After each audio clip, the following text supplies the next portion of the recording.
আমরা তো গত পর্বে হচ্ছে কি প্রজেক্টটা ইনস্টল দিয়েছিলাম। আজকে এই পর্বে আমরা যেটা করব, আমাদের এই যে আগডুম বাগডুম জিনিসপত্র আছে এগুলো হচ্ছে কি সব আমরা ফেলে দেব। সো এটা ফেলে দেওয়ার জন্য আমাদের যেটা করতে হবে, আমরা যদি প্রজেক্টের ভিতরে একটু চলে আসি, দেন রিসোর্সের ভিতরে চলে আসি, আমাদের অ্যাপ এটা আমাদের টোটালি দরকার নেই। তো যখন যেটা দরকার পড়বে তখন আমরা সেটা ইউজ করব আর কি। তো এগুলো আমাদের আপাতত দরকার নেই, যদি ইউজ হয় তখন ইউজ করবো আর কি। অ্যাপ ভিউ আমি জাস্ট এটা লিখলাম, দেন আমাদের যে ভিউ ফাইল, আমাদের এই দুইটা ফাইল টোটালি হচ্ছে গিয়ে দরকার নেই। স্টোরেজ কাউন্টার যেটা আছে ডিফল্ট ভাবে, এটা হচ্ছে গিয়ে আমাদের দরকার নেই, সো আমি ডিলিট করে দিচ্ছি। দেন হচ্ছে কি আমি যদি এই জায়গায় যাই, এই জায়গা হচ্ছে গিয়ে রাউটিং আমার দরকার। সো আমাদের রাউটিং আমি শুধুমাত্র একটাই রাখতেছি, পরবর্তীতে হচ্ছে গিয়ে আমি অ্যাড করব যেটা হচ্ছে গিয়ে হোম। সো হোম রাউটিংটা যদি আমি রাখি তাহলে তো আমার একটা ফাইল দরকার, রাইট?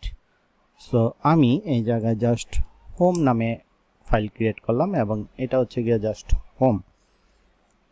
সো এটা যেহেতু হোম হয়ে গেছে, আমি জাস্ট দিয়ে এই জায়গায় আমাদের ইউআরএলটা চেঞ্জ করে দেই এবং আগের যে পার্টটা ইনপুট করা আছে এটা হচ্ছে গিয়ে ডিলিট।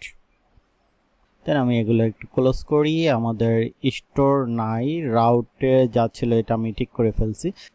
কম্পোনেন্ট, দেন আমি যদি হচ্ছে গিয়ে কম্পোনেন্টে চলে আসি, আমাদের এই কয়টা যেগুলো আছে এগুলো হচ্ছে গিয়ে আমাদের দরকার নেই। অ্যাসেটের ভিতরে আমরা যদি চলে আসি তাহলে আমাদের বেস দরকার নাই, লোগো দরকার নাই, এই দুইটা হচ্ছে গিয়ে আমি ডিলিট করে দিচ্ছি। দেন আমরা যদি মেইনের ভিতরে চলে আসি, মেইনের আমাদের কোনো কিছু দরকার নেই, বাট হচ্ছে গিয়ে মেইন ফাইলটা আমাদের দরকার।